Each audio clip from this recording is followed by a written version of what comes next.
লুচি আর ছোলার ডালটা খেয়ে নিয়েছি, দারুণ টেস্ট ছিল। এখন তোমাদেরকে আইফোন থেকেই শ্যুট করে ব্লগ পোস্ট করা হবে। চলে এসছি এখন মামার বাড়িতে। এই যে ভাগ্নি, এই হচ্ছে মামার ছেলে।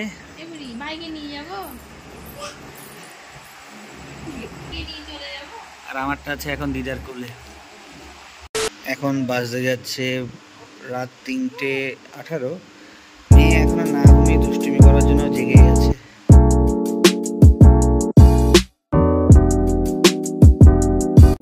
প্রায় 1:30 বাজতে যায় এখন।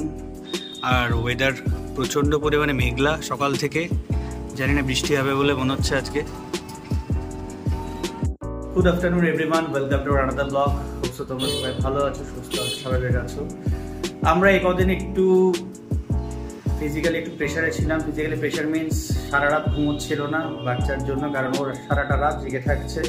আর এই টাইমে তোমরা জানো, যারা এই ফেজটাকে যারা তোমরা অতিক্রম করেছো তারা তো তোমরা সবাই জানো, এই টাইমে বাচ্চারা একদম ঘুমোতে চায় না রাত্রে। তো সেরকমভাবেই ও সারা রাত জেগে থাকছে আর আমাদের সকালবেলা ঘুমোতে হচ্ছে। এই কদিন ঠিকঠাক ঘুমো হয়নি, ইনফ্যাক্ট আজকেও উঠেছে সকাল 8:30 নাগাদ। সো আজকে লাঞ্চের কোনো কিছু করা হয়নি, রান্নাবান্না কোনো কিছু করা হয়নি। আজকে প্ল্যান হচ্ছে টোটাল বাইরে থেকে আমরা অর্ডার করবো, সুইগি বা জোম্যাটো থেকে। সো আজকে ভেজ অর্ডার করবো, সেটাই প্ল্যান। সো সারাদিন কী করছি তোমাদের সাথে অবশ্যই শেয়ার করবো। সো চলো এবার সময় নষ্ট না করে দিনটাকে এবার স্টার্ট করা যাক। আচ্ছা, আজকে বাড়িতে এগুলো রান্না হয়নি। প্রথমত আমরা আজকে দুপুরের লাঞ্চটা অর্ডার দিয়েছি রয়্যাল শেফ রেস্টুরেন্ট থেকে, যেটা মধ্যমগ্রাম চৌমাথায় আছে। সো সম্পূর্ণ ভেজ থালি আমি অর্ডার করেছিলাম। আর কালকে সারাটা রাত বাবুকে নিয়ে জাগতে আমাদের আজকে দুপুরবেলা রান্নাবান্না কিছু হয়নি, এই জন্যই রেস্টুরেন্ট থেকে আপাতত ভেজ থালি অর্ডার করেছি। তো থালিতে কী কী থাকছে আমি তোমাদের সাথে একটু শেয়ার করি। এখানে আছে আজকে বাসমতি রাইস। আমি তোমাদের সাথে অ্যাকচুয়ালি শেয়ার না করে পারলাম না, কারণ এদের কোয়ালিটি অ্যান্ড এদের খাবারের টেস্ট যথেষ্ট ভালো। আমি একটু সব টেস্ট করে তোমাদেরকে জানাচ্ছি। সো খুব একটা বেশি প্রাইস পড়েনি আমার। কী আছে এই থালির মধ্যে আমি তোমাদের সাথে শেয়ার করছি। সো এখানে আছে বাসমতি রাইস। আর যেহেতু থালিটা দেখতেই পাচ্ছ আমার থালিতে জায়গা নেই, সো প্যাকেটগুলো আমি এখানে রেখে দিয়েছি। এখানে আছে বাসমতি রাইস, এখানে তার সাথে আছে মুগ ডাল, টোটালটাই নিরামিষ সম্পূর্ণ। আর এখানে আছে লুচি, ছোলার ডাল, তার নিচে ছোলার ডাল। আর এখানে আছে শুক্তো। আর এখানটায় আছে ধোকার ডালনা, তার সাথে আছে মিষ্টি কুমড়ো ভাজা, শাক ভাজা, পটল ভাজা। আর লেবু তো আছে দেখতেই পাচ্ছ, পাঁপড় আছে। এখানে আরেকটা আলুর একটা সিম্পল একটা আলুর তরকারি আছে। আর এখানে আছে পায়েস, এখানে আছে চাটনি। সো টোটাল প্যাকেজটা দেখতেই পাচ্ছ 200 অনলি। সো 200-এর মধ্যে এরকম ভালো নিরামিষ থালি আমার মনে হয় না অন্য কোনো রেস্টুরেন্ট দিতে পারবে। এটা কোনো প্রমোশন ভিডিও না, আমি ফার্স্টেই বলছি। আমার এদের কোয়ালিটি অ্যান্ড এদের সমস্ত কিছু এত সুন্দরভাবে ম্যানেজমেন্ট করে এত সুন্দরভাবে দিয়েছে, প্যাকেজিং থেকে শুরু করে সব কিছু এত সুন্দরভাবে দিয়েছে, আমি তোমাদের সাথে শেয়ার না করে পারলাম না। তাই জন্য আমি তোমাদেরকে ভাবলাম একবার শেয়ার করি। এটা হচ্ছে রয়্যাল শেফ রেস্টুরেন্ট, যেটা মধ্যমগ্রাম চৌমাথায়। সো ওখান থেকে খাবারটা অর্ডার দিলাম। এবার খেয়ে দেখা যাক বাদ বাকি খাবারটা কেমন খেতে হয়। আমি অলরেডি একটু করে যদিও টেস্ট করে নিয়েছি। লুচি আর ছোলার ডালটা খেয়ে নিয়েছি, দারুণ টেস্ট ছিল। এবার মুগ ডাল দিয়ে ভাজা আর শুক্তোটা ট্রাই করে দেখব কেমন লাগছে। সত্যি ওদের খাবারের টেস্ট নো ডাউট ফাটাফাটি। একবার গিয়ে ওখানে খাওয়ার ইচ্ছা আছে, কারণ এতটা সুন্দরভাবে এরা খাবারগুলো দিয়েছে আর এতটা টেস্ট। মেন ব্যাপার হচ্ছে দেওয়াটা বড় ব্যাপার না, কীরকম প্যাকেজিং করছে সেটা ইম্পর্টেন্ট নয়। ইম্পর্টেন্টটা হচ্ছে ওদের test and quality, no doubt দারুণ। সো এবার ব্লগ না করে এবার একটু খেতে হবে, কারণ অনেকটা খিদে পাচ্ছে। খাওয়া দাওয়া করে তারপর তোমাদেরকে বাকি কথা শেয়ার করছি। সো ফাইনালি নিয়ে নিলাম অ্যাপেল 15। তোমাদের সাথে শেয়ার করা হয়নি, তাই ভাবলাম একবার শেয়ার করি। আমি অলরেডি একটা শর্টস পোস্ট করে দিয়েছি যেদিন আমি নিয়েছিলাম।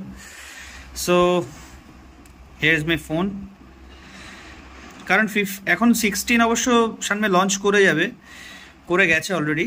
সো 16 আর 15-এর মধ্যে খুব একটা ডিফারেন্স নেই, আমি খুব ভালোভাবে চেক করে দেখেছি।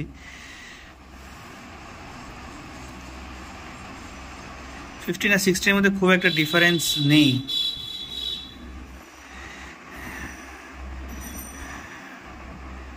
এখন তোমাদেরকে আইফোন থেকেই শ্যুট করে ব্লগ পোস্ট করা হবে। আর ফোনের সাথে নিয়ে নিয়েছিলাম আমি 1 ইয়ারের অ্যাপেল প্রোটেকশন, অ্যাপেল কেয়ারে যেটা থাকে, নিয়ে নিয়েছি একটা 30 ওয়াটের একটা চার্জার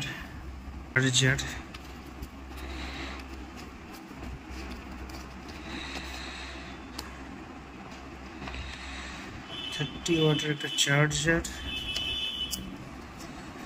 আর ফোনের সাথে আমাকে দিয়েছে জাস্ট অনলি ইউএসবি কেবল।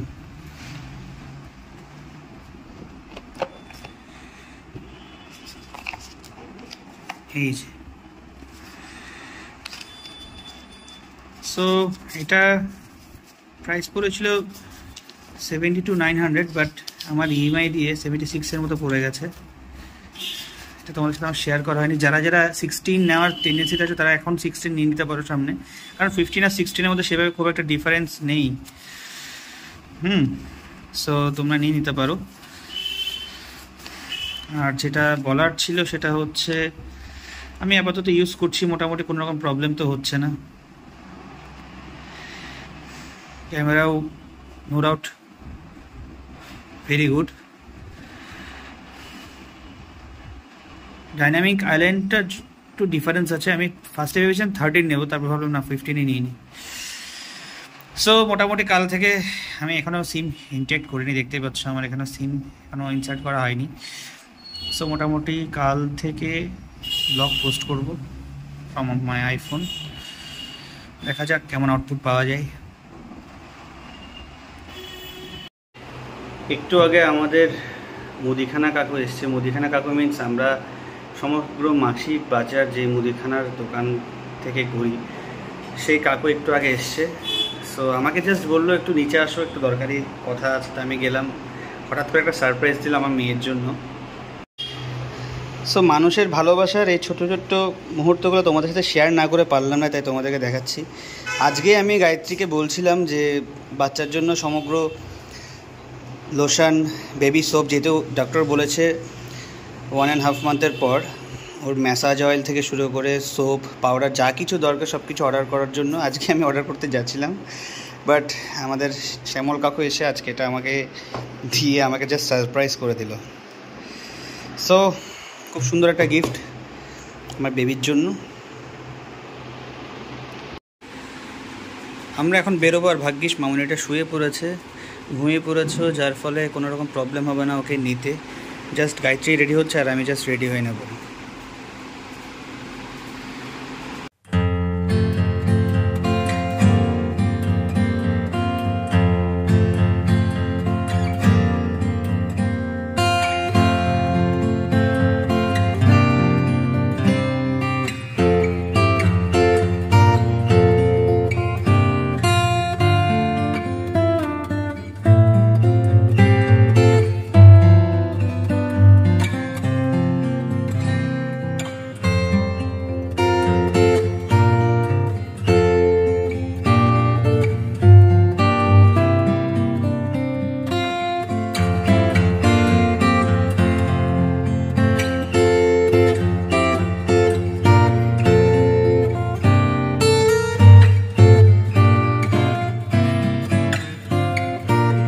চলে এসছি এখন মামার বাড়িতে। এই যে ভাগ্নি, এই হচ্ছে মামার ছেলে, আর এটা হচ্ছে মামার মেয়ে,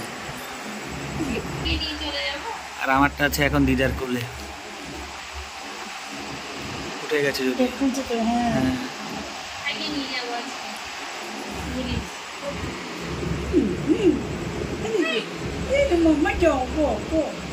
কত চুপচাপ বসে আছে এই বুড়ো।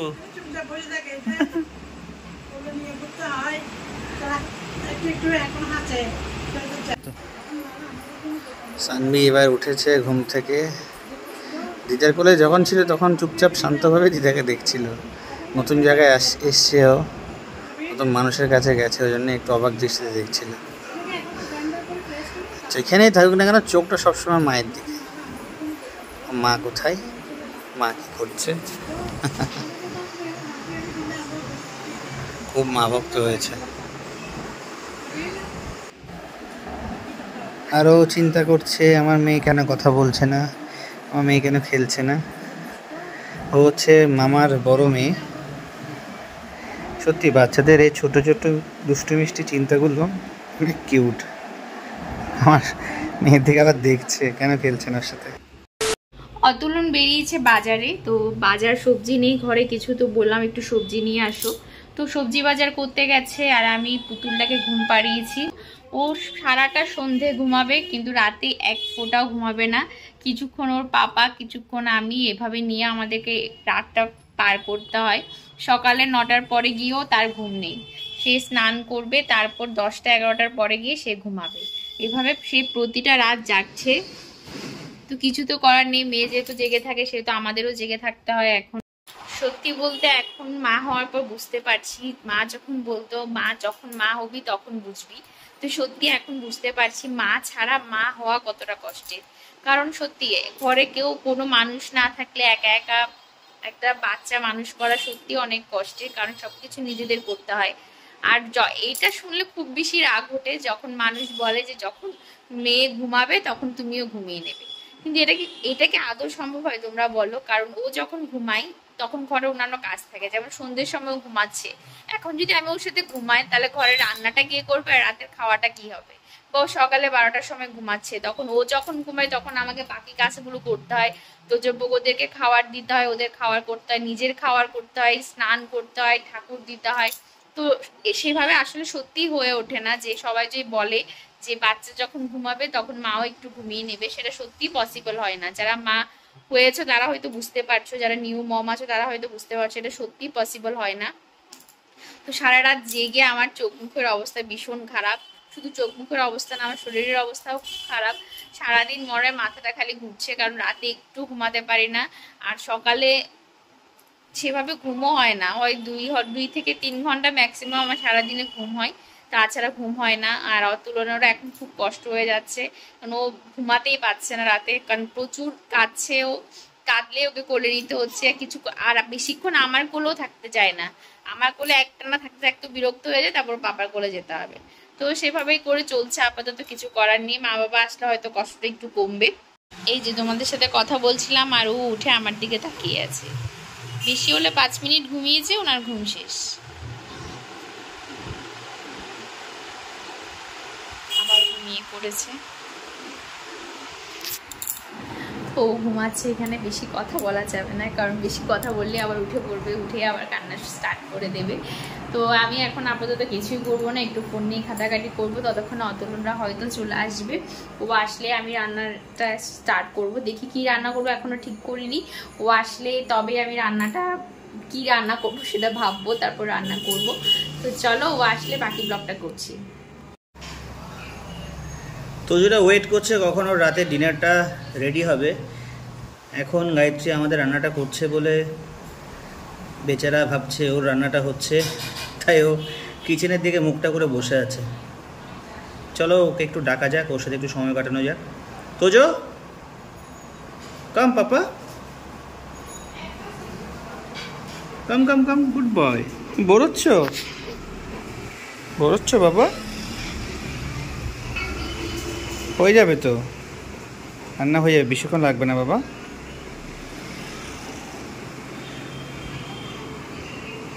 অনেকক্ষণ দুষ্টমিনমি তো করেছে পোগোর সাথে, ওকে দেখেছি কেন তাই পোগোর মনটা খারাপ হয়ে গেছে। পোগো তুমিও চলে আসো, আসো, কাম কাম কাম।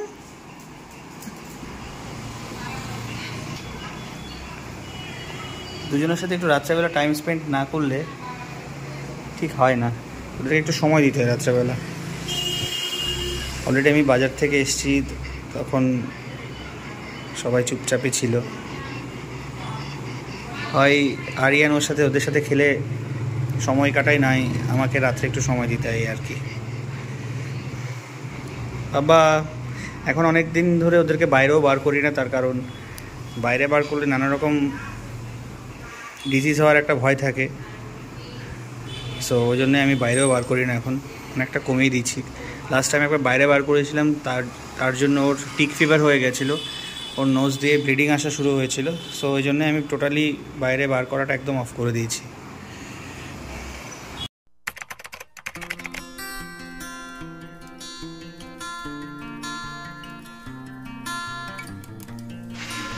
এখন এখন বাজতে যাচ্ছে রাত 3:18।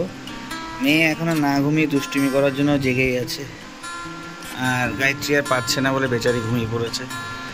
কারণ প্রতিদিন তো রাত জেগে থাকা সম্ভব নয়, একটু বাদে কান্নাকাটি শুরু করলে আবার ওকে ব্রেস্ট ফিডিং করাতে হবে। তোর তো দুষ্টুমির শেষ নেই। হ্যাঁ, এই এই দুষ্টুমির শেষ নেই। দুষ্টুমি শুধু হাসবি, দুষ্টুমি করবি, হাসবি, দুষ্টুমি করবি, হাসবি, দুষ্টুমি করবি, কাঁদবি। হ্যাঁ, এটাই তোর কাজ, তাই তো? হ্যাঁ, আর তো কোনো কাজ নেই।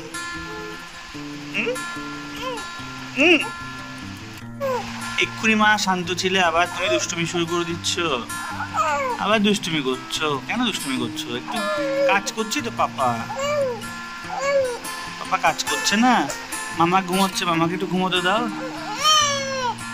তোমার বায়না একটু কমাও না মা। না, এখনই মাকে উঠতে হবে, মামা ঘুমোতে পারবে না। মামা কি কষ্ট করছে না? দেখো মামা রাতে জাগতে পারে সবসময়, এখনই মাম্মাকে ডাকতে হচ্ছে। আমি আছি তো, এই তো মাম্মা, আমি আছি তো, আমি আছি মা।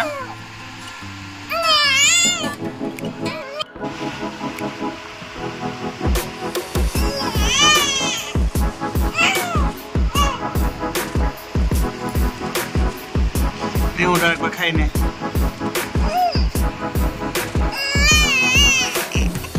শুরু করেছে আবার, খিদে পেয়ে গেছে, পুতুলের খিদে পেয়ে গেছে।